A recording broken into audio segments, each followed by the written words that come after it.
Yo, yo, what up? This is your proverbial boy Jeffy, and I'm here today at my dead father's creepy abandoned home in suburban Illinois, staying in this place by myself. I may as well be in a haunted house for all intents and purposes. The place is like ransacked, empty.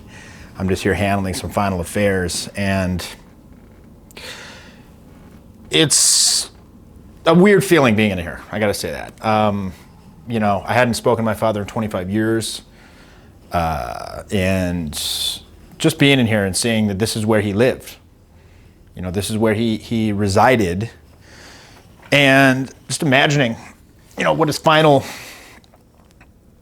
years must have been like, and talking to my cousin who actually lived here with him. She's like, by the end, he died really early. He was 67 years old, and she was basically like, well, by the end, he was essentially a shell of his old self, and he basically had lost the plot. It kind of seemed like he'd given up. Like he retired a couple years back, and after that, he would never hang out. He would never take his cars out. He used to be a big car guy, and he had Corvettes, and he'd drive them around and stuff. He stopped doing all that. He was basically living in filth and squalor. And one has to wonder what made him kind of lose the plot like that, And again, his death, it was an accident, essentially. I mean, I don't want to get into the details too much, but it was a routine surgical procedure that went awry. But, by all accounts, even prior to that, he had kind of just given up. He kind of given up on life. And being here,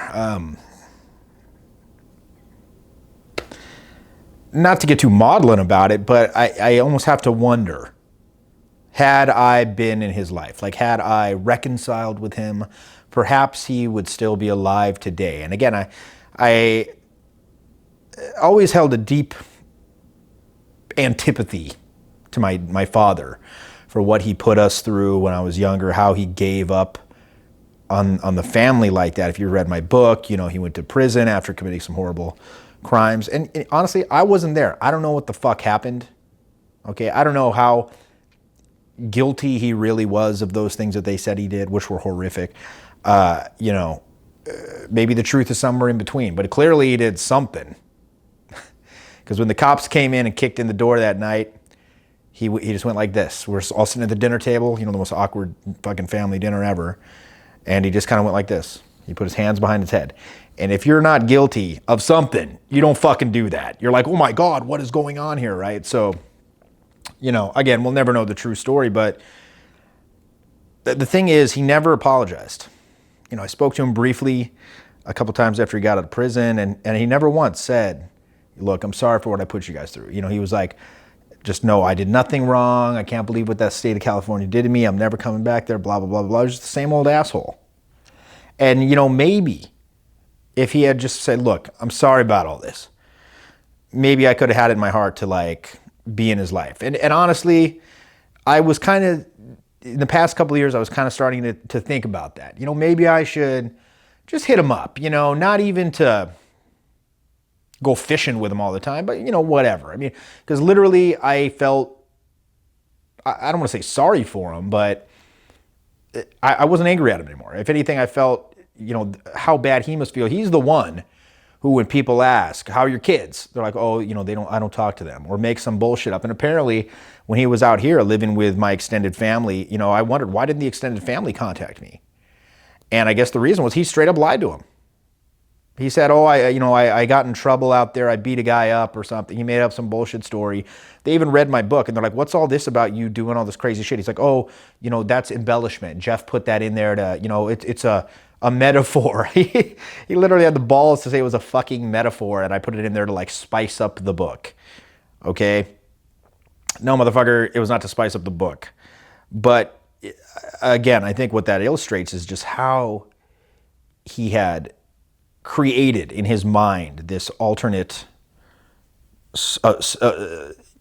story of what happened, this alternate version of the events that allowed him to continue without having massive cognitive dissonance. And, everyone has blind spots. I have blind spots. My friends have blind spots. And when I see stuff like that, it makes me really wonder where my shit is, And when you see that kind of stuff, and honestly, if we're being completely honest here, and I've said this before, but, I think that the reason that I don't want to say so cavalier about my relationships, but so kind of detached in a way from my relationship. It's difficult for me to get deep into a relationship, but when I am, I have a willingness to walk,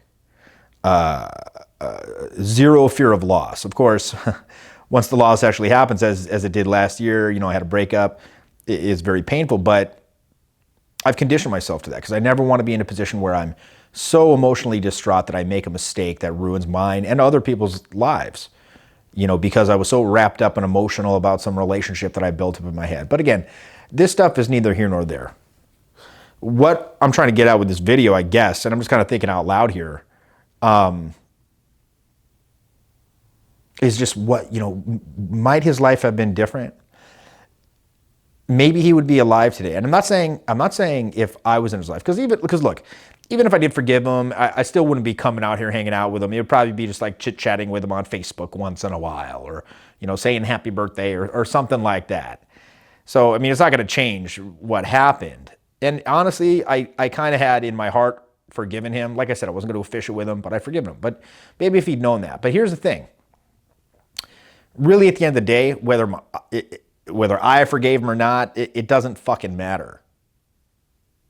At the end of the day, what mattered is if he forgave himself. Now, the fact that he never accepted responsibility for anything, I think that was crucial in all of this. I think it kind of festered and it grew, and it was a dark place inside him that eventually consumed him, and he gave up. He felt, I'm speculating here, but I suspect at the end there, he probably felt his whole life had been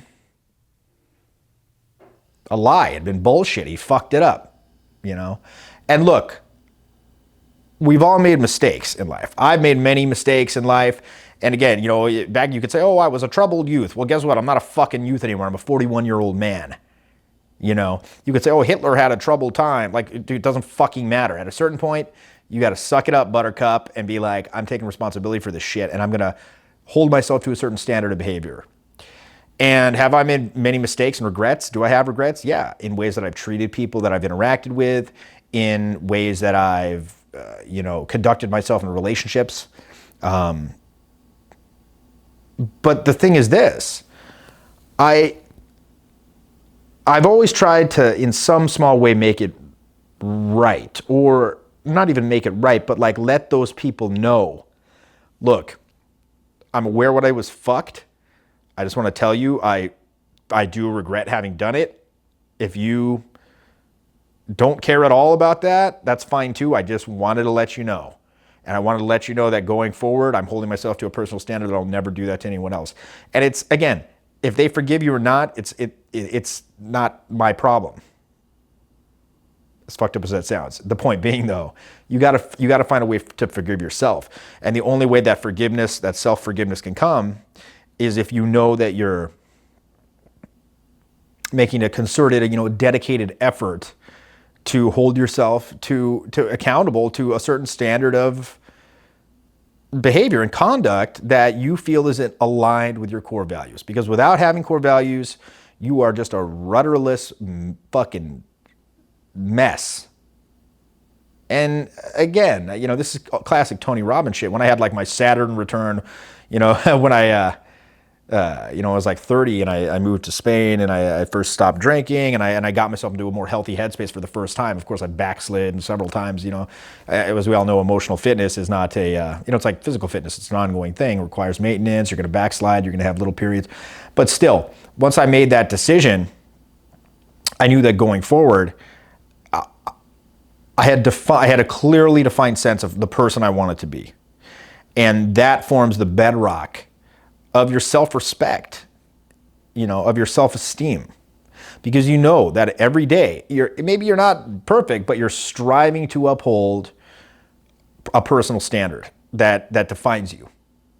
And again, without that, you're just kind of aimless. And I suspect that may have been what happened with my dad. And being in here, it's sad. It's sad to know that I'll never have that opportunity to, see him again or say what's up again. But that's not what makes me sad. What makes me sad is just thinking how he, even after all the shit, he's my fucking dad, dude. And, I got a lot of my sense of humor for him. A lot of, I don't know. I mean, there were good times back then, He was always kind of a jerk and everything, but still, no relationship like that is all bad. And just thinking of him in here with, living in the squalor at the end, it just sucks. And I wouldn't want that for any of you, and I don't want that for me. I guess that's what this little trip out here has done. It's closure. I'm taking care of a lot of his affairs and stuff, but really, it's just realizing that I don't want to end up like that, man. And so I'm going to strive every day to live the kind of life that doesn't lead me there.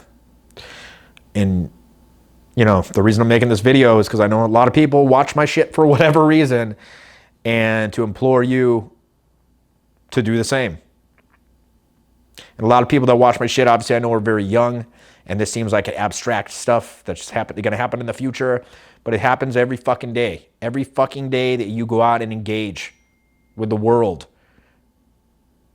you're laying the bricks of your life. Anyway, not to be too much of a fucking downer, but, it's a little bit different kind of video. It's probably the only opportunity that I'll ever have to make a video of this nature, of this particular specific nature.